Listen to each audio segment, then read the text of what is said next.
Remember when the IRS confirmed that 10 million taxpayers would be getting refunds due to unemployment benefits that they paid taxes on? Well, guess what?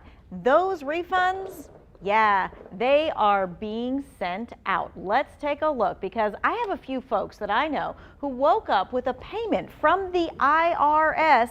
It says IRS TREAS 310. Their amounts, they're a little bit different, sure, $200 and something for one, $165 for the other, but the payment is from the same place, of course. It is the IRS. Now, there are two big questions to answer. That's when and how. So let's tackle when you will get yours. First and foremost, again, there are 10 million people waiting to get this refund. So here's the order. The first phase of payments goes to taxpayers with the simplest returns.